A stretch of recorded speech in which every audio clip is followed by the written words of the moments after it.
Like most of the groups are done.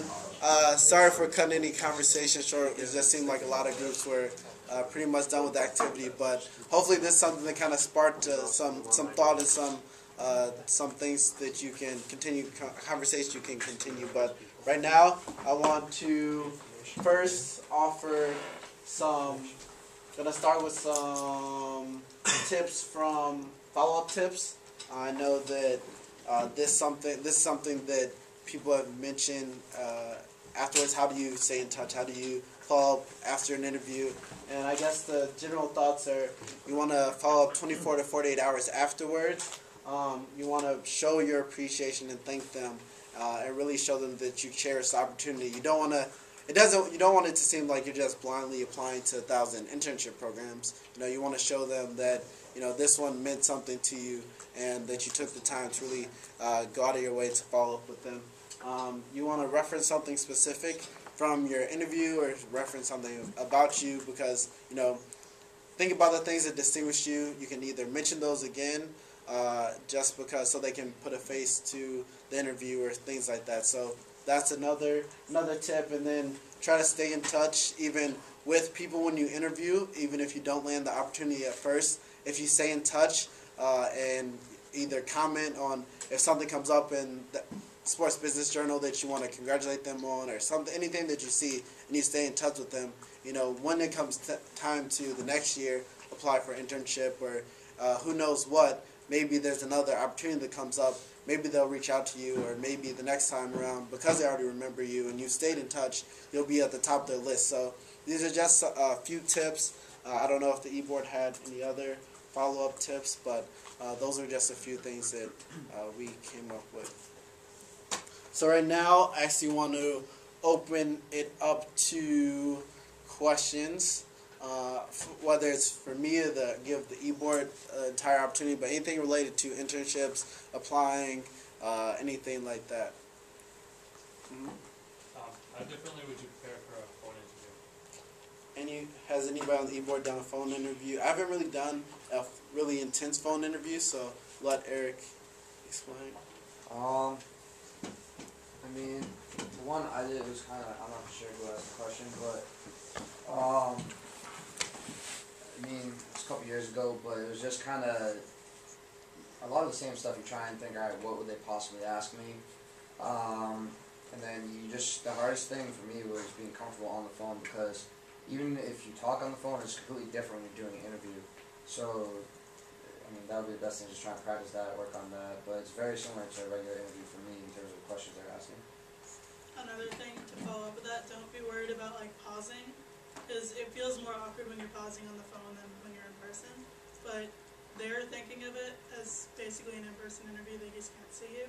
So don't be paranoid about pausing for too long when you're thinking. Also, I would recommend having a laptop out or something while you're on the phone. So like Malcolm said before, you want to research as much as possible for a phone interview. I'd say even more so. And then have it all out there. Have your resume out there. Have anything written up. You don't want to have a script, because they'll notice if it's a script. But just have stuff out there on past experiences you've done, what you've done in ADS, all that stuff. Have it out. So if he asks you a question, you'll be able to answer it. Stuff like that. Yeah, I think that's a really good point, because when you're on the phone, there might be some sort of advantage for you. They can't see that you're looking something up online, or they can't see that you're looking through your resume for something that might not have been on the top of your head. So I think that, thank you. I think those are some great tips. Unless it's a Skype interview. Unless it's a Skype interview. I mean, you'll have that laptop out, but don't have anything else out, because they'll notice you just looking down, trying to answer everything. I was talking to a recruiter, and they also said with home interviews, it's really important to smile. They can they can't see you because they can hear you. That's interesting. Other questions? I'm going to open it up to the e-board for other advice. I first want to start with Professor Bracey. Professor Bracey is our advisor, ADS advisor. He wants to kind of mention the differences between the sports industry and, I guess, traditional business or other opportunities. Thank you. One of the important things when you're dealing with the sport industry that makes it a little bit different is that it's not as mechanical, the interview process, right? In other industries, you can be a little reliant on your credentials and reliant on some of the mechanical things you've accomplished, that you can demonstrate you can do a job, that you have an accounting degree, or that you have a law degree, so that you're sort of appropriate for this position. Here, a lot of what's emphasized is the interpersonal. So what's going through their head in their stack of 5,000 resumes, and then they narrow that down somehow. What goes through their head is a lot of, can I really work with this person, right? I'm not going to set this person in the corner and just accomplish a goal. I'm trying to bring them into an organization. A lot of sport internships, like Malcolm said, you do a whole bunch of different things, right? They're not really clearly defined. So you'll go as far as the people you're talking to sort of feel comfortable with you.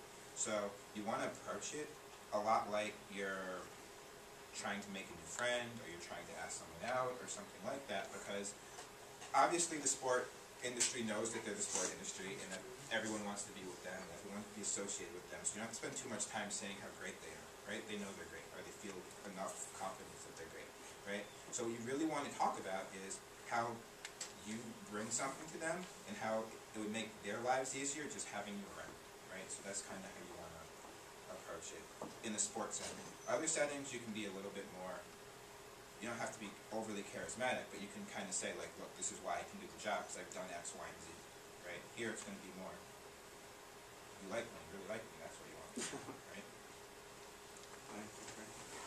Any other advice, e-board members, general interview tips, or, yep?